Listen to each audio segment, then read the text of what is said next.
अंतिम समय की गति के दोनों मार्गों को जानकर ज्ञानी मोहित नहीं होता और वेदों के पाठ यज्ञ तप सभी से वो उनकी सारे फलों को जान जाता है और किसी भी प्रकार मोहग्रस्त नहीं होता।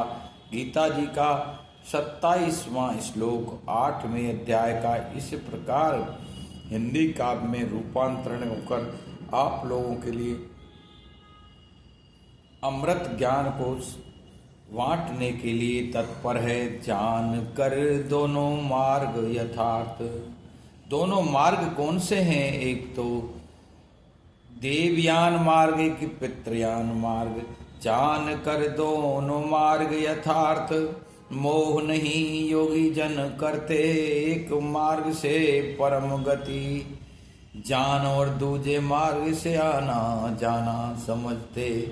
परम गति को प्राप्त एक मार्ग है और दूसरे मार्ग से आना जाना लगा रहता है। यज्ञ तप और वेदों के पाठ जो अन्य पुण्य फल कहे गए हैं उनके विषय में ज्ञानी जन मोहित नहीं होते और निरंतर अपने ध्येय में लगे रहते हैं। परम गति प्राप्त करने की ये संयोग का विषय है, पर कुछ लोग इस परम गति को प्राप्त करके ही रहते हैं। इतिहास में ऐसे उदाहरण बहुत हैं, जैसे भीष्म पितामह जो सबसे चर्चित उदाहरण है। उन्होंने बाणों की सैया पर अपने पौत्र अर्जुन के नुकीले बाणों से बनाई गई सैया पर वो 6 महीने तक बिना किसी क्लेश के केवल उत्तरायण के इंतजार में सोते रहे। ये बहुत ही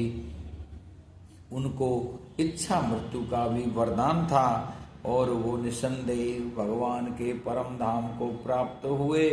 ये गीता जी के से सिद्ध होता है। हम महात्मा भीष्म को प्रणाम करते हैं। भगवान श्री कृष्ण को इस ज्ञान को बताने के लिए, गीता जी के रूप में मनुष्यों के कल्याण करने के लिए उनको भूर भूर प्रशंसा और चरणों में प्रणाम वंदन।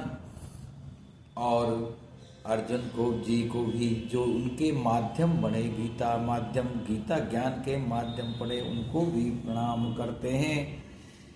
इसको संस्कृत काव्य श्लोक किस प्रकार भगवान श्री कृष्ण ने अर्जुन जी को सुनाया, वो 27वां श्लोक 8वें अध्याय का आपको सुनाते हैं। नैते स्थिति पार्थ जान योगे यहुयति कश्चन, तस्मात् सर्वेषु कालेषु योग युक्तो भवार्जुनो। सब कुछ को छोड़कर तुम योग से युक्त हो जाओ। हे अर्जुन, भगवान श्री कृष्ण महात्मा अर्जुन को इस प्रकार कह रहे हैं। जय श्री कृष्णा, जय श्री गीता जी, जय हो जय हो।